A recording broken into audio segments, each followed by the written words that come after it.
strugglingacademics.com. Hi, everybody. My name is Tudor. I'm in sunny Romania, as you can see. And then we'll be doing a talk on overconfidence. And I have an illustration here. It's a jacket. Can you see it? It's a kind of orange thing there, hanging. I thought it was a yellow jacket. It's definitely bad joke. Yeah, no, your background is yellow, but mine is definitely orange. So if it's not looking orange, it's orange, I tell you. So it's not a joke, it's a real thing that happened in Paris. So I was coming from Singapore, where always you have 29, 30, 33 Celsius. And I was in for a conference. I didn't come in slippers, but I only had a t-shirt on. And when I was in Paris, everything was air conditioned. I mean, even a taxi from the airport, nothing happened. But then when I got on the street, I realized it was October. So it was in Montparnasse where I was living, and realized that I was absolutely not prepared. But all I did was focus on the conference, writing and it was so busy. But finally, I realized, why am I living I'm living in two different worlds. One world is in my head, another one is in reality. That's my story about overconfidence, like personal story. And it hit me because when you are at 15 degrees coming from 33, you feel it really well. And I start with this story, which I consider funny. Nobody's laughing. Thank you very much. But it was a funny story, Carl. Yeah. And actually, what I wanted to get was the connection between overconfidence and Singapore. Because when I was teaching there, and I'm still teaching online, right? I noticed that there are two different types of students. Some of them are really shy, and some of them really assertive. Then there's nothing in between. You don't have the student who's sometimes on one side and sometimes on the other. So that bipolar kind of reality got me thinking, where is this coming from? Is it from too much, the effects of the education system? Is it from the family? And if we are talking about overconfidence today, we're looking at the overconfident guys. I realized yesterday what the cause was. So my daughter has been educated there for like 7 years, 8 years, including kindergarten, primary school, going into secondary school. And when she came, we relocated back to Romania, right? When she came to Romania, what was her first question? When she realized that things are here, she's been here on holiday, but her first question was, what can I do for this country? And this question really touched me because it's kind of a US president kind of talk, a Kennedy kind of talk. Sure. That she's really concerned about her usefulness for a country she originates from, but she doesn't really know very well. But she wants to use her potential. I don't think this is really overconfident, but it's touching very, very close to that, to my kind of overconfidence. And to end this the Singapore thing that I'm trying to prove, I also identified an origin of this overconfidence in the history of Singapore. Because, all of us, we know that was the biggest disaster for the British Army in 1942 when the Japanese arrived. They arrived from the wrong side, first of all. They came from the jungle, and the British built huge defenses on the coast, including some huge cannons that cost a fortune. And that was, I'm using huge mistake, because they came with, the Japanese came with airplanes. The airplanes were lacking on the British side. And by the way, the British didn't want to involve the local population, which was a big mistake. They didn't get the support when they were really defending. They were saying, well, you're not really good to be a soldier. The British Army was overconfident on the highest degree.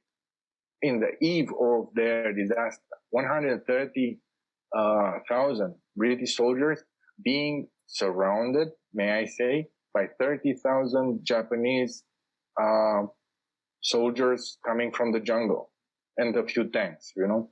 So that was because I've been living there and like you, David, as well, for a long time. Singapore for me represents a lesson in overconfidence, but it's multi-layered. I mean, one is history, and the other one is what's happened in the last 50 years after World War II. So it's a long story. But that's my take on overconfidence. When we discussed this theme, I immediately thought of the Singaporean history, the history of Singapore. And, well, I want to ask you, if you personally have stories of overconfidence, not that are highly significant from a cultural point of view, but for yourselves. Maybe tell us something about the concept. And if we, give the word to everybody we discuss, at the end we sum it up and maybe we reach the conclusion. I don't know. What do you say? Sure. Yeah. I have a story somewhat like your Paris one. When I was a graduate student and living in Durham, which is where I met Jan. And I tried to do everything pretty much on a shoestring. And because of that, you have to do stuff kind of last minute a lot of times. So it's a condition of the situation. But I felt very,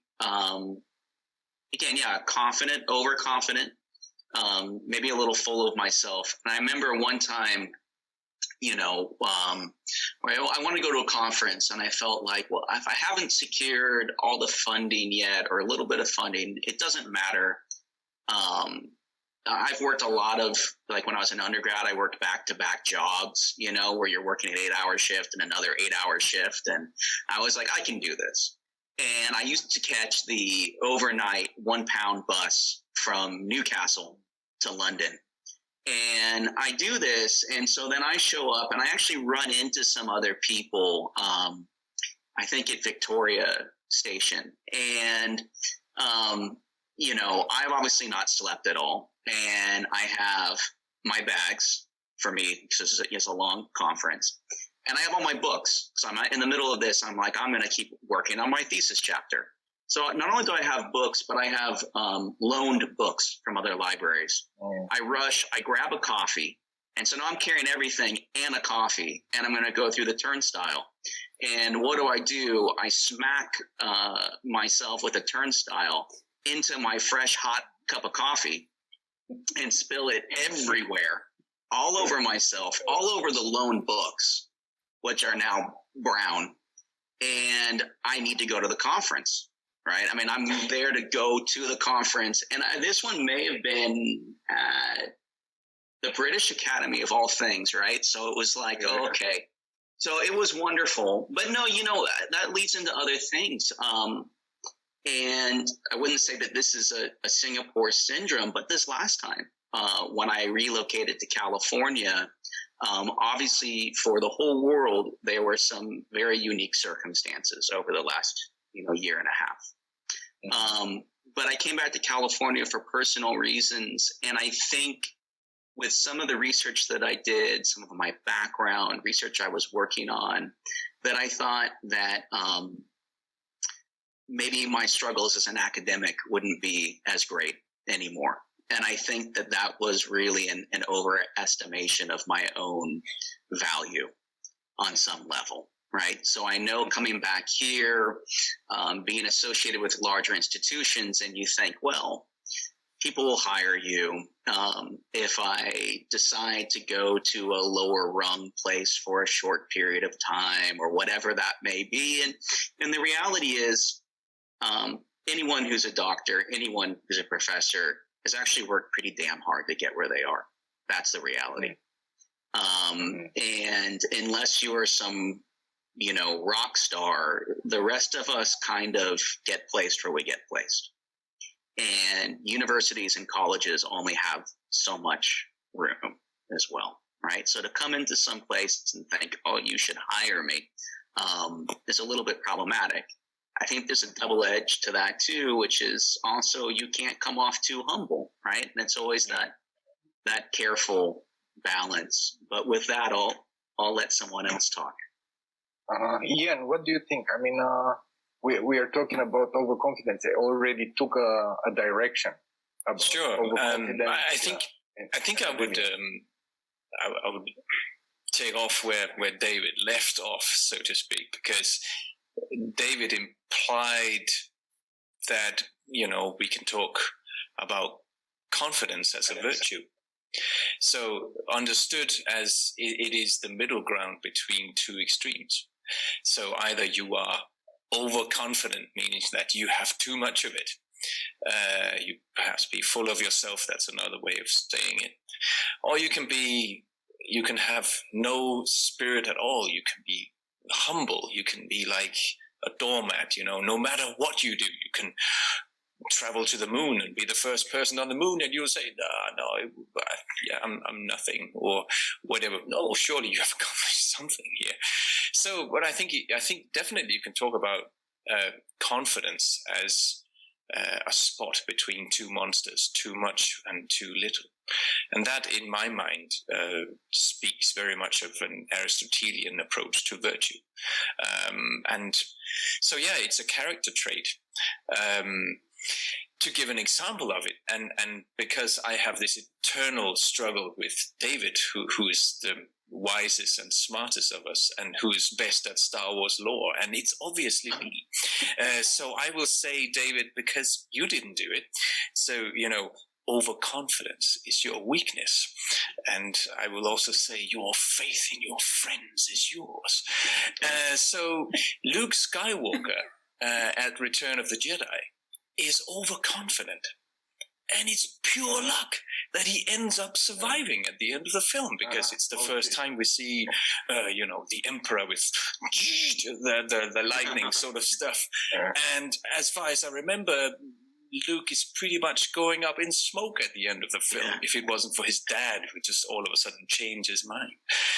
Which is great, of course, it's fantastic drama. But he's overconfident. He didn't learn much. He did learn a little after The Empire Strikes Back, but he was still, a bit full of himself, which is why it's such a great film. It's a great character to feel. But most of us, I think, when it comes to academia, as David put it, you can't downplay yourself too much. You can't overplay yourself too much either. It's a very fine balance. And I think I was a bit like David when I was in Durham. You work so damn hard. And at the end, you don't know your own name anymore. And it's just constantly relentless. And you get your degree and you think you're on Mount Everest. It's just fantastic. What can possibly go wrong? And then you realize that there are tons of people like you. And perhaps you weren't that great, So it's a rude awakening at the end, and it's just the beginning of something entirely new. And with that, I think I will give the talking time to Diana. Thank you. I wanted to ask you all, guys, why did we choose this topic? I mean, why do you think it's relevant for each of us? And probably we all had to deal with, or we are still dealing with swollen heads or blowhards or fully narcissistic people who really believe that they know everything, or they are able to do everything, and they have no mechanism of adjusting their expectations in regard to reality. Because in psychology, the overconfidence is defined as occurs when one's belief in one's ability exceeds reality. So we have two different worlds: what I think about myself and what the world shows me as about myself. It's in essence, the overconfidence is a cognitive process that relates to how we assess the accuracy of our knowledge and our perceptual models.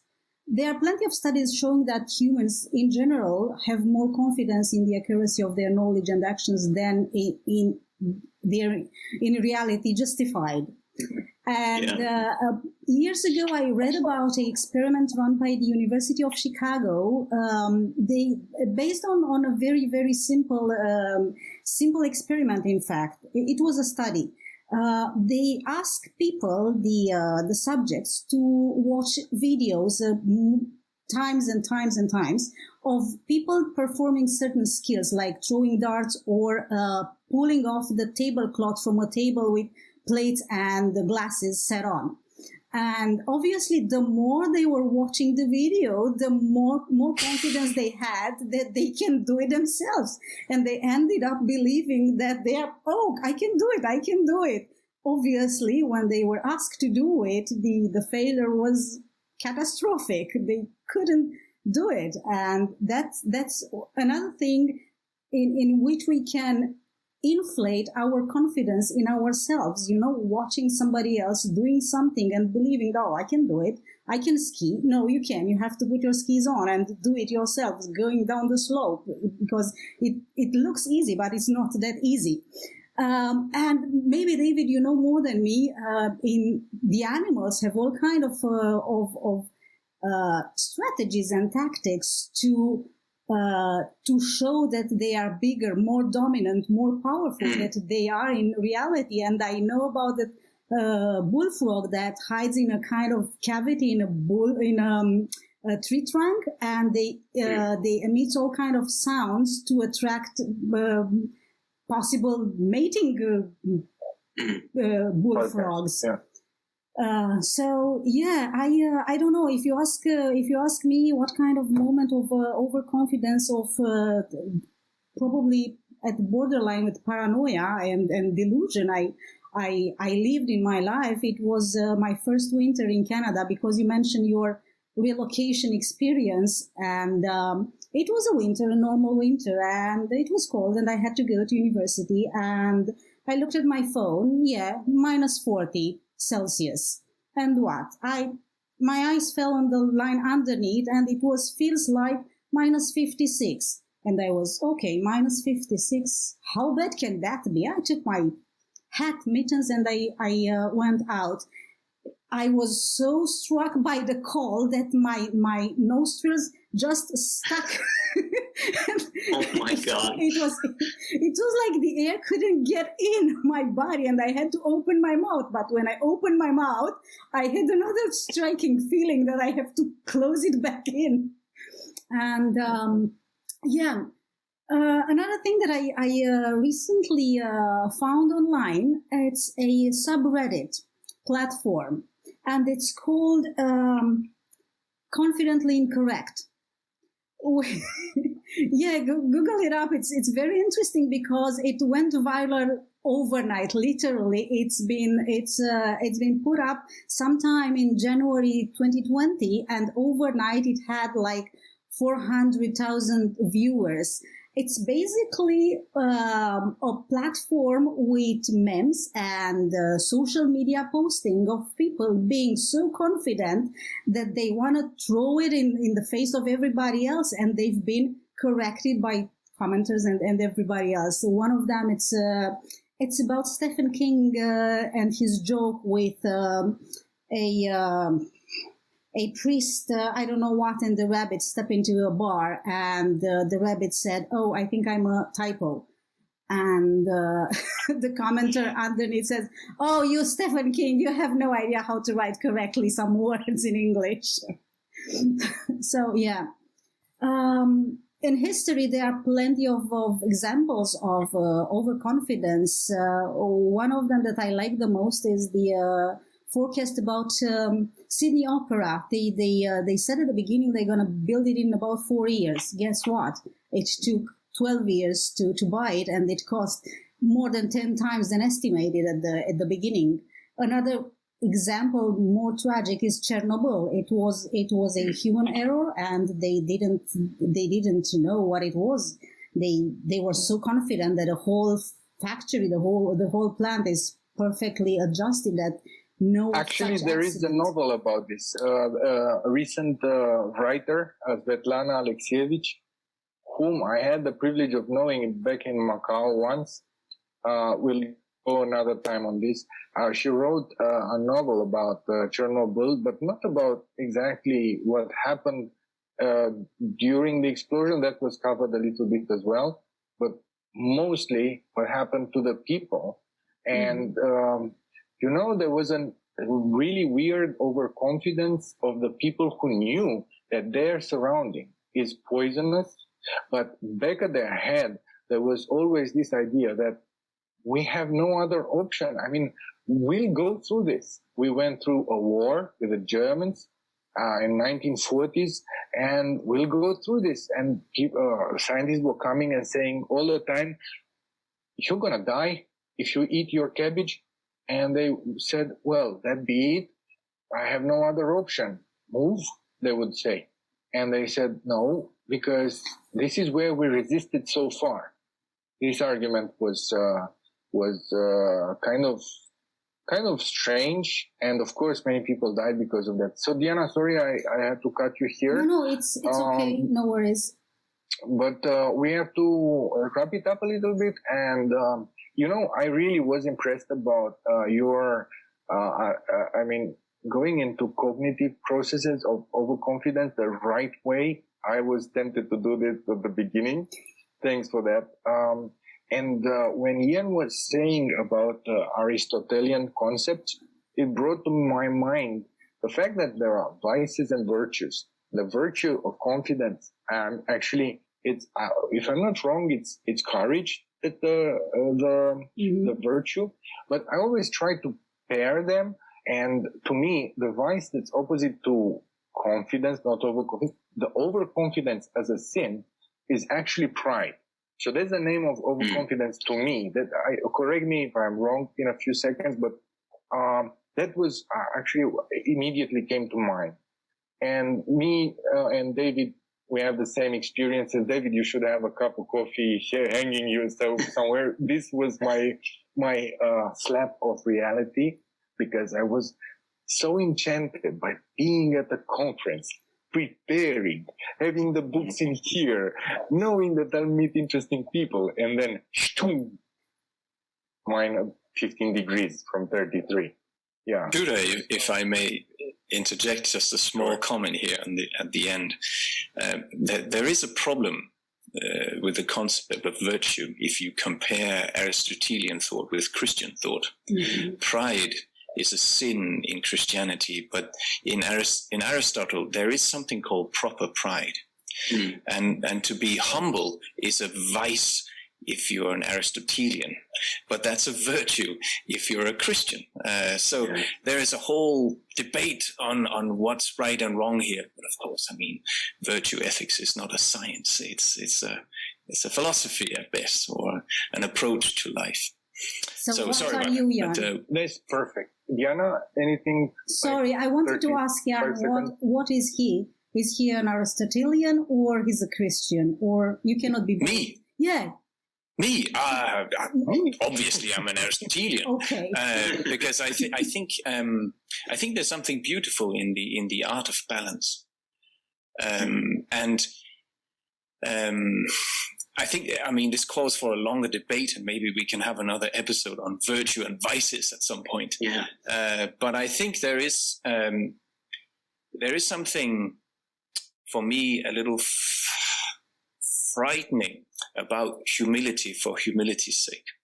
Mm. And I'm not so sure that there is this overarching supernatural power that I need to be humble towards. I see no evidence for that. Sure. But it's a matter of faith, of course. But there is, I must confess, Aristotle's approach to balance and virtue is for me still what holds water, so to speak. So, Gian, let's try to debate on this on another opportunity, which means that our next topic might be connections. And if we link with what we were talking earlier and what you gracefully, expanded, connections can be applied to virtues and sins, right? So if that sounds great to you, let's try to think of the connections from this perspective of virtue and sin.